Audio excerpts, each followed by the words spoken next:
Hello, my name is Brigitte Lipschutz. I'm a business coach, trainer, and facilitator, and I used to be a researcher in neuroscience. Today, we will talk about change and the science of change. When I ask new clients about what they would like to achieve with their coaching, I often hear something like, well, there is this one thing I would love to change, but that's not something you can really change, can you? They would talk about something they believe is a talent that you have or you don't have, like being a people person or being strategic. Or they would talk about something they believe is related to personality, like having willpower or being calm.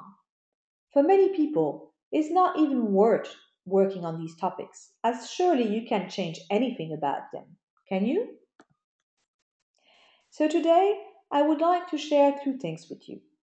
The first thing is that independently of whether or not you can change these things, many studies show that believing you can change them has a positive impact on people and their achievements. The second thing is that the recent science actually supports the idea that we can achieve deep and lasting change. So let's talk about beliefs first. Carol Dweck, a Stanford professor working on the impact of people's mindset on their success, has coined the terms fixed and growth mindset, which are both ends of a continuum. People with a fixed mindset believe that qualities are set. You have them or you don't. Every situation then becomes a test of these qualities, trying to convince yourself and others that you really have a royal flush and not a pair of tens. Failure needs to be explained away, making sure the blame lies really very far away from you, and success needs to appear effortless. You are so cool. At the other end of the spectrum are people who believe qualities are things you can cultivate. They believe a person's true potential is unknowable, that it's impossible to foresee what can be accomplished with years of passion, work, and training. So obviously, these people will seek accurate information about themselves, even if that information is not very flattering. Failure, well, it's never nice, but it's an opportunity to learn, and effort is how these people develop themselves. Now, people with a growth mindset will learn more and better. For instance, MBA students taking a negotiation class, the ones who believe that all people can change their negotiation qualities, earned higher grades and had a better comprehension and practice at the end of the course than those who believe that good negotiators are born this way. Studies on managers show that managers with a growth mindset are more productive than those with a fixed mindset. And you know those level 5 leaders described by Jim Collins in From Good to Great? Those leaders that manage to make their companies great and keep them that way for at least 15 years? Well, these are typically leaders with a growth mindset. They are able to look failure in the face, even their own, while maintaining faith that they will succeed in the end. But having a fixed mindset doesn't prevent you from being successful. There are some famous and very talented examples of people with a fixed mindset. For instance, the tennis player John McEnroe or the CEO Al Dunlap. Both are very well known for their fast rise to the top. However, their fixed mindsets prevents them from learning when what makes them successful in the beginning is not good enough, which often leads to a difficult descent. So McEnroe, for instance, blamed everyone and everything for his defeats. He would say he lost a match because the noise coming from the headset of a cameraman, or because he ate too close to the match. So blaming instead of working on his concentration and emotional control. Now, mindset is not only about individuals. Teams or even entire companies can have cultures promoting one or the other mindset. Management teams with a growth mindset, they outperform teams with a fixed mindset. They set more challenging goals and they develop stronger group efficacy. This comes a lot from the fact that growth mindset teams are more likely to state their honest opinions and express their disagreements. Now, mindsets, fortunately, are not set in stone, they can be changed. It's relatively easy to shift a mindset for a brief moment in time. When you tell people the story of someone starting with low odds and working themselves up to success, or when you tell them about the science of brain plasticity, which is what we will do in a moment, then people start to lean more towards the growth side. However, this shift is only temporary. Having a good understanding of the science is clearly an important first step. It will give you the rational assurance that deep and lasting change is possible. But it's a first step. People with a fixed mindset, they need to develop the skills to put the growth mindset into practice, not just have it as a theoretical concept. These skills are mostly the ability to see learning opportunities rather than failures, and to deal with the emotional consequences of failing, or sometimes it's even about not doing something perfectly.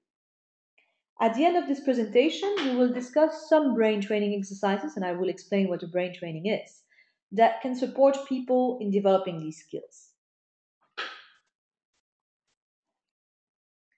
Now, remember, there were two things I wanted to share with you. The first was about the mindset, which we just discussed, and the second was about the science that supports the idea that deep and lasting change is possible.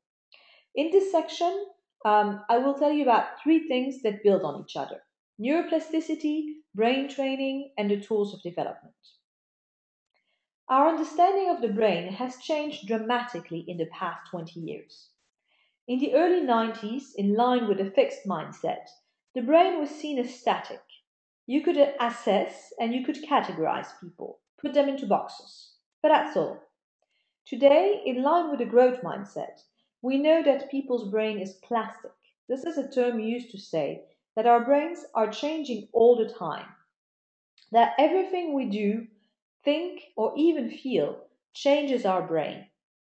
Some of my ex colleagues in London put taxi drivers in brain scanners and showed that the part of the brain that is related to spatial memory is different in taxi driver than in non taxi drivers. Now, perhaps you will think these people are taxi drivers because they have a good spatial memory. More recent studies show it's actually just the opposite.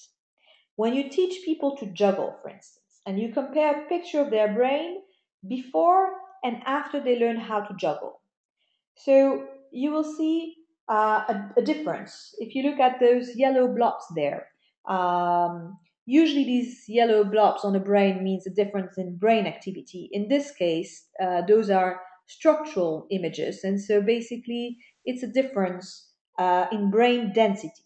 It means there is more gray matter in the region related to coordination after they learned how to juggle than before they learned how to juggle. So, what's really exciting here is that it's not that people with good coordination are good jugglers. It's that by practicing juggling, your brain develops the region related to coordination. And this was true for a group of 20-year-old people, but also for a group of 60-year-old participants. So, yes, you can develop your brain, and I find this really empowering. It really makes me want to support people in their development. Now, obviously, it doesn't mean that everybody can become a genius, but everybody can make substantial changes in their ability and how far they will get, depending on what's your starting point. How much energy are you going to put in it, and for how long? It's a bit like if you're going on a diet. Do you only have a few pounds to lose, or too many to count? Are you committed? How long can you stay committed? Some people will never lose those few pounds, while others will manage to lose 150 pounds and never regain one. It's the same thing with neuroplasticity. It tells you it's possible to change, but not if you will succeed. So while everything you do, think, or feel changes your brain, there are a few principles of neuroplasticity that can make these changes go faster or slower. Just like we know that some weight training exercises might make your muscles develop faster than simply moving your arms around. So, what exactly is a brain training? A brain training is about using these principles of neuroplasticity with the idea of making a deep and lasting change. It's about supporting a shift from this is who I am and I better learn to deal with it, to this is who I want to become, and I will work to get there. But remember, because everything you do, think, or feel changes your brain, in fact, life is a brain training. And doing the things the way you've always done them is simply reinforcing existing pathways. So, an image I like to use to explain all of this is the image of a river. Neurons in your brain are connected to each other, and when these connections are used a lot, they become bigger and stronger. Just like a stream becomes a big river when a lot of water passes through it. After a few years of doing things in a certain way, you have created big, strong neuronal rivers in your brain, and shifting the course of a big river is obviously not an easy task. This is why things sometimes feel like they are set in stone, that you can't really change. Then you go to a training, and what you do is you create this tiny new stream. If after the training you stop practicing, this new stream will quickly dry up and disappear. This analogy of the river illustrates the first two principles of brain plasticity. Use it and improve it, and if you don't use it, you lose it. Now, people sometimes tell me when they hear the principle, if you don't use it, you lose it. If this principle is true, then how can it be that, I cannot ride a bike for many years and still be able to do it? Well, let's look at this small new stream here. When no water passes through it, after a while it's likely that nature will take its course and that there won't be any trace left of it. However, if you take a bigger stream, um, even if no water passes through it anymore, you will still have a trace of this stream for a long time. And when water finally arrives, it can find its way back very easily. The same thing is true in the brain. So some connections come and go in a matter of seconds. Other connections have become so strong they can last for a very long time. So this leads us to the third principle of neuroplasticity, which is repetition rhythm matters. From studying memory in the brain, we know that the creation of long-term connections requires repetition. I can't tell you just how many repetitions because there are interactions with things like emotions and also because most studies are done on rats. So obviously the correspondence is not one to one. But I can tell you about the pattern that is needed. This illustration that you're seeing is actually about um, memorizing. So, not about the connections in the brain, but about how many words you can memorize. Um, but the reason I'm showing it to you is that the pattern for creating long term connections in the brain is exactly the same. So, the pattern is very frequent repetitions at very short intervals, and then over time, increasing the interval. So remember our tiny river that disappears if you don't practice. So imagine you actually take the time to practice, even a good chunk of time to practice, but you only do it every 2 or 3 weeks. It's very likely that you will have to start again from the scratch each time, and there will not be much cumulative learning because this tiny river will always disappear. While if you practice every day, even better, several times a day, even if it's only for a very short while, you will end up accumulating the benefits and creating a deep and lasting river. This is the effect we want to reach deep and lasting change. Now, neuroplasticity is obviously a complex science, and there are many more nuances and principles we could discuss. But in terms of practical usage to support your own development, there is just one last principle I would like to share with you. And this is attention is the currency of the brain. Our brains don't have enough resources to process all the information that reaches our senses. This is why we have something called attention. Attention is like the currency of the brain because whatever you pay more attention to gets more brain resources, is processed first and faster. Only if some resources are left, then the rest might be processed as well. But when there is a lot of information, or in case of stress, what you don't pay attention to will simply not be processed. This principle is very important because it explains why some things may be right in front of our nose and we might still not perceive them. So, in this illustration, it is actually possible that this man, being so completely focused on the football, didn't hear his wife asking him to pick up the laundry. No, he really didn't hear it. While we live in the same world, depending on what we pay attention to, we may consciously perceive very different aspects of this world. In this illustration, the people listening to the same speech may hear a very different story depending on what they're focusing their attention on. This is crucial when it comes to developing competencies. Often, when we need to develop a competence, the first step is to learn to perceive the relevant information. For instance, if I don't see other people's emotions, I can't be empathic. If I don't see the link between things, I can't be strategic. And coming back to our growth perspective, if I don't see learning opportunities, well, obviously I can't learn. I can grow. In practice, this means that if I want to perceive learning opportunities, I need to pay attention to them. This may sound really obvious in theory, but believe me, in practice, it's not obvious at all. Because just like for the rest, our brains may have created these deep rivers, and they focus our attention elsewhere, maybe on how successful other people are. So instead of perceiving how I could improve what learning opportunities I have, the only thing I might be able to pay attention to and to see is how interested the CEO seems to be in the comments of that pompous sales director. So it is important to create exercises that will force you to pay attention to the right thing. There are two ways of doing this. One is by using external cues, for instance, an hourly reminder on your phone, and the other is to create a task that will force you to pay attention. So let's try to see how this may look for developing a growth mindset.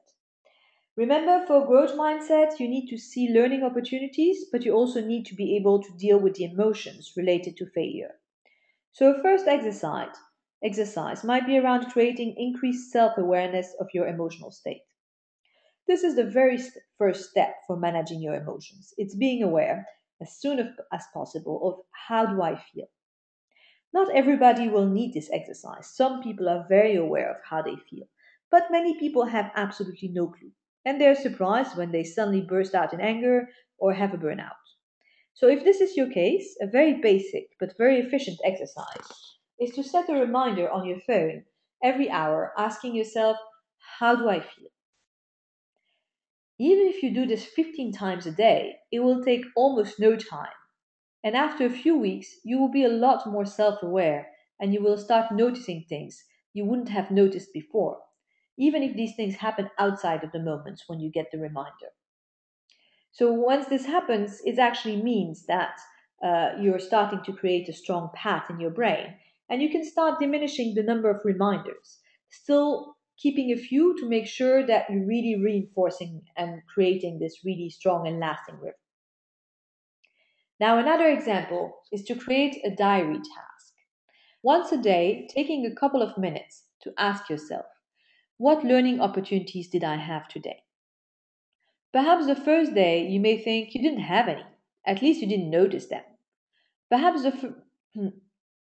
but the next day, because you know you will have to fill in your diary, you start to pay extra attention. When you have a conversation with someone, you wonder, is there a learning opportunity here? And suddenly, not only do you see the opportunity, but you actually act on it. This type of extremely simple tasks generate change very fast. It is really effective. Originally, it was used with depressed people because depressed people they pay a lot more attention to negative things than to the positive things. Simply asking them to list three positive things in their day had a clear impact on their depression symptom after only 1 week.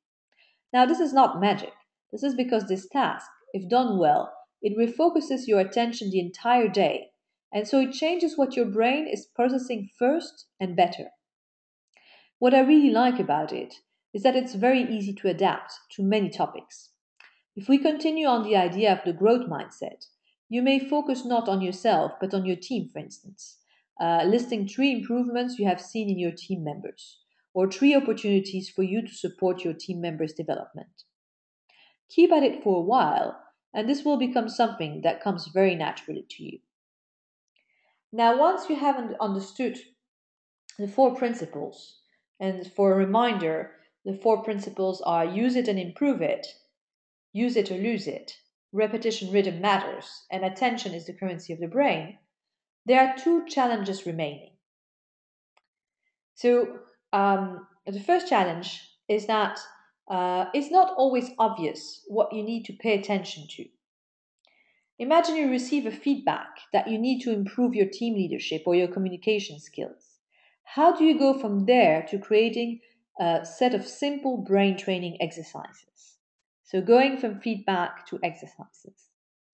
Knowing you know, and the second challenge is really about um, knowing that you need to go to the gym and going to the gym are two very different things. So it's the same thing with the brain training. Even if you have developed the best set of exercises, it doesn't mean you'll manage to stick to it. So to answer these two challenges, I've created something I call the tools of development. It's a process specifically designed um, for the development challenges of leaders and managers. It starts or can be anchored in an existing 360 degree and then um, mixing training and coaching. In the training part, I teach a step-by-step process on how to develop your own personalized brain training. Um, and it's really important for each individual to take the time to develop their own program. Even if two executives receive the same feedback, they will have needs that are very different. So here, this is a overview illustration of the step-by-step program. And so let me tell you about why you need a personalized step-by-step program. Imagine two people who need to learn how to deal with their emotions. Well, one person may react in a way when they hear when they're dealing with failure. One person may start to withdraw, becoming smaller and smaller, while another person may, for instance, become aggressive. So really, they will not need the same exercises. So you need to develop something specific for each person.